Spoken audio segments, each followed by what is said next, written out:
Question कहता है what is the total number of factor हैं 60 के, कि 60 के टोटल नंबर ऑफ कितने फैक्टर हैं। सेकंड आता है कितने प्राइम फैक्टर हैं जो 60 के बनते हैं, एंड कितने इवन फैक्टर हैं, टोटल कितने इवन फैक्टर हैं जो कि 60 को डिवाइड करते हैं, एंड कितने total number of odd factors हैं 60 के। तो हमें सभी निकालने हैं, हम एक ही क्वेश्चन में सभी को डिस्कस करेंगे one by one.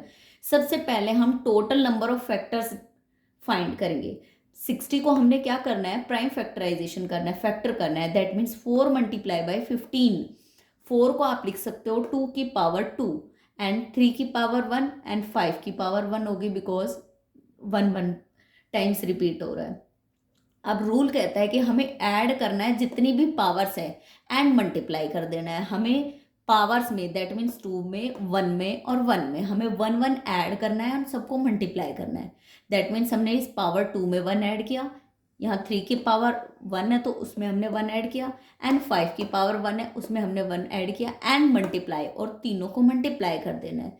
3 multiply by 2 multiply by 2, then we get 12 is the answer. That means 12 total number of factor बनेंगे 60 के, वो 12 होंगे। नाउ आता है कि टोटल कितने प्राइम फैक्टर होंगे 60 के। अब हमें प्राइम फैक्टर निकालना है। सो प्राइम क्या होता है, a number which is divisible by 1 and itself. अगर कोई नंबर खुद से और एक से डिवाइड हो रहा है, 1 से डिवाइड हो रहा है, that is a prime number. So हमें प्राइम फैक्टर निकालने हैं, टोटल प्राइम फैक्टर 60 के।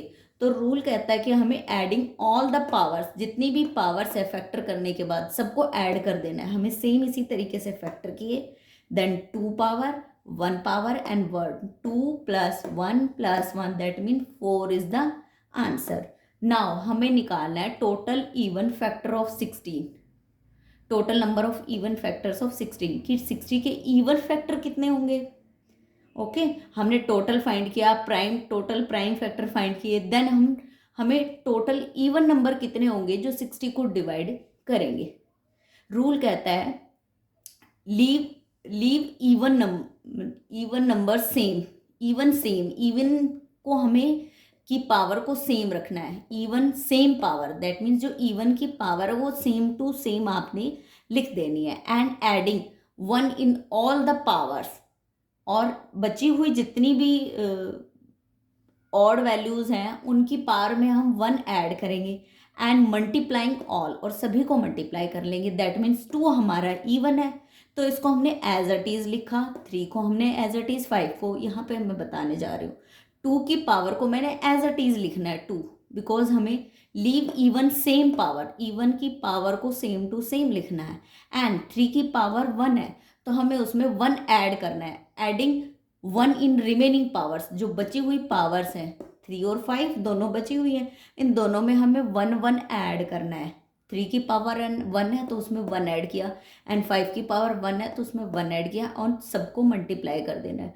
2 multiply by 2 multiply by 2, that means 8 is the answer.